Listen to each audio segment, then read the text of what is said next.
बांग्लादेश को कराची पोर्ट का एक्सेस क्यों देना चाहता है पाकिस्तान? ये एक नई बहस छिड़ी हुई है और नई डील में भारत के लिए क्या चाल है, क्या कोई चाल है भी या नहीं? पाकिस्तान ने बांग्लादेश को कराची पोर्ट ऑफर किया है।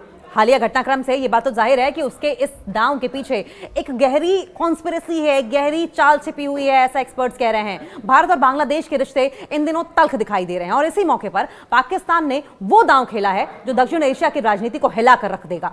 पाकिस्तान ने बांग्लादेश को कराची पोर्ट इस्तेमाल करने का ऑफर दे दिया।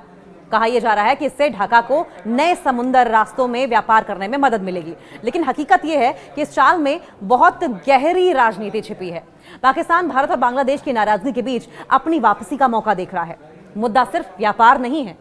बांग्लादेश के इंटरिम मेन एडवाइजर, अंतरिम प्रमुख सलाहकार मोहम्मद यूनुस के उस विवादित नक्शे के बाद यह कदम और भी ज्यादा सवाल पैदा कर रहा है। वो नक्शा जिसमें भारत के उत्तर पूर्वी हिस्से को बांग्लादेश का हिस्सा दिखाया गया है। ऐसे समय में पाकिस्तान का यह ऑफर भारत के लिए सिर्फ आर्थिक चैलेंज नहीं है, इकोनॉमिक चैलेंज नहीं है, आर्थिक चुनौती नहीं है, यह सामरिक कूटनीतिक चेतावनी भी है। पाकिस्तान का मकसद क्या है? दूरी है तो फायदा उठाओ। भारत ने कुछ समय पहले बांग्लादेश से जूट और कई उत्पादकों के जमीनी आयात पर रोक लगा दी थी।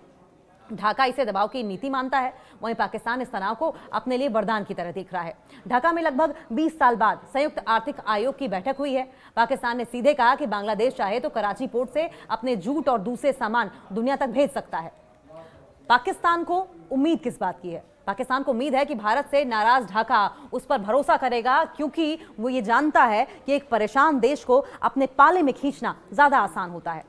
1971 की भयावह यादें और पुराने जख्मों की अगर बात की जाए तो बांग्लादेश ने 1971 में भारत की मदद से पाकिस्तान से आजादी ली थी। पाकिस्तान इसे अपने इतिहास का दर्द मानता है और इसीलिए दोनों देशों के बीच में अक्सर संवाद ठहरा हुआ है। अब अचानक बातचीत शुरू होना भारत की नजर में सामान्य स्टेप तो है नहीं, सामान्य कदम बिल्कुल नहीं है। पाकिस्तान इस रिश्ते को फिर से जिंदा दिखाना चाहता है। वो ये साबित करना चाहता है कि ढाका के लिए उसकी मौजूदगी आज भी मायने रखती है।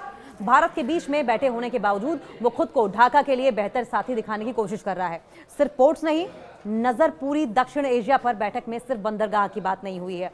दोनों देशों ने कई क्षेत्रों में साथ काम करने की भी बात कही है। कौन कौन से क्षेत्र होंगे वो? उसमें ऊर्जा होगा, एनर्जी, जलवायु परियोजनाएं, स्वास्थ्य क्षेत्र में काम, उद्योग और निवेश में काम, पर्यटन, खाद्य मानक और हलाल मार्केट। साथ ही दोनों देशों ने सीधी उड़ान शुरू करने की तैयारी पर भी चर्चा की। पाकिस्तान को लगता है कि कदम लोगों के दिलों में पुराने नामचीन रिश्तों को फिर से जगा सकता है।